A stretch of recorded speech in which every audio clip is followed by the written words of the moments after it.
Well, good evening, everyone. I'm a little shorter than Carol. Bonjour tout le monde.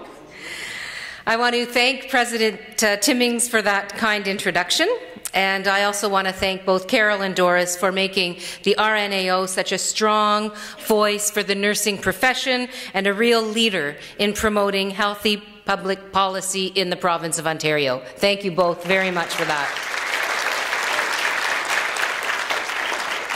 I also want to congratulate Michelle Longhorn on her new position of Chief Nursing Officer. Congratulations. I'm sure we'll be working together quite a bit.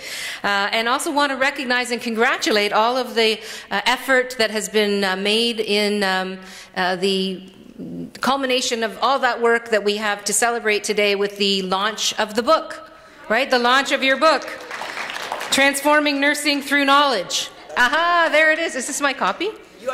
Is this my gift, my parting gift? For after my speech, I got it at the advance of my speech.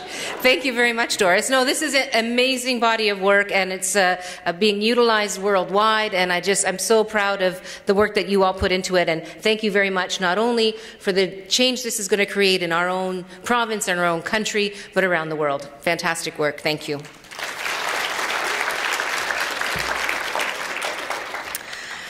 Most importantly, I want to thank all of you, the registered nurses, nurse practitioners, and nursing students of Ontario, for the incredible work that you do every single day. You are members of an extraordinary profession, a profession built on expertise, dedication, and compassion. And you do inspiring work to help the people of this province. But you cannot be expected to do it all alone.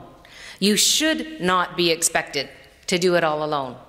You need a partner in government that shares your vision and works with you to build the kind of future that we all know is possible in our wonderful province of Ontario.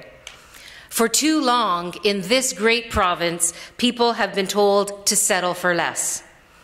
And look where it's gotten us. Our hospitals are overcrowded. Our long-term care homes are understaffed. Nurses are working short-staffed in most, if not all, environments. You're dealing with violence on the job that no nurse should ever have to face. And today, patients see the impact of having the lowest RN to population ratio in the entire country. And as Carol has said before, it's getting worse and not better. I'm here tonight to say one thing. It doesn't have to be this way. I absolutely believe it does not have to be this way. We can do so much better. On peut faire mieux. We can have more RNs and NPs, not less. We can end hallway medicine and fix seniors' care. We can make the upstream investments that families need to help every Ontarian lead a healthier life. And this spring is our opportunity to make that happen. Ontarians are ready for change, and New Democrats are offering change for the better. Instead of cutting health care like Mr. Ford, I will invest in our hospitals, in home care, in long-term care, and in community-governed primary care to support the work that you are doing every single day.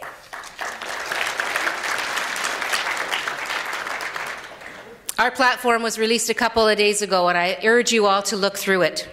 In there, you will see that we will double the annual funding for First Nations health care, because First Nations communities have suffered and are still suffering from a lack of adequate health care services. It has gone on for far too long, and it has to stop.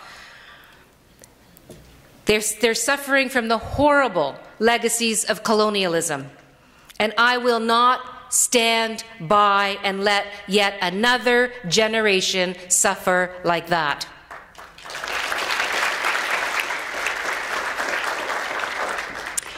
Instead of leaving people to struggle alone with mental health, addictions, and homelessness, we will build 30,000 supportive housing units. Supportive housing units. That's what we need in our province. We need more supportive housing, just like you have called for, just like the RNAO has called for. Because when nurses advocate for your patients and for smart public policies, I always listen. Instead of leaving millions of people without access to the prescriptions they need, and leave people to sit at their kitchen tables to cut their pills in half to make that bottle last longer, which we all know some people are doing in this province, we will build the first truly universal pharmacare program in Canada right here in our province of Ontario.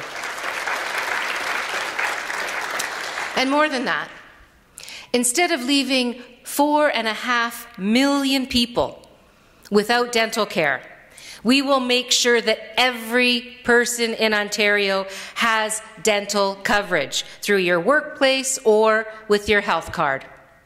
This is bold and progressive change, the exact kind of change that Ontario needs. This is what better health care looks like.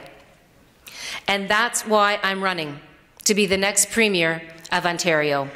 Together, let's put healthcare at the very heart of this election campaign. I think we can do that. I think we can do that. And then once we're successful at making it the heart of this upcoming election campaign, let's then work together to make it happen and to get this work done, to bring in the dental care and the prescription drug coverage and the supportive housing that we know people in Ontario need and will be much, much healthier for receiving. I just want to end by saying thank you very much. Your work is inspiring. It always has been, and I know it will continue to be in the future. You will see it reflected in our platform. We have many, many, if not all of the same values, particularly when it comes to healthcare, but so many other pieces as well. Thank you for your work, your advocacy, your research. Merci beaucoup, mes amis. Miigwech. Have a very successful annual general meeting. Thank you for your kind attention. And thank you for the fantastic book.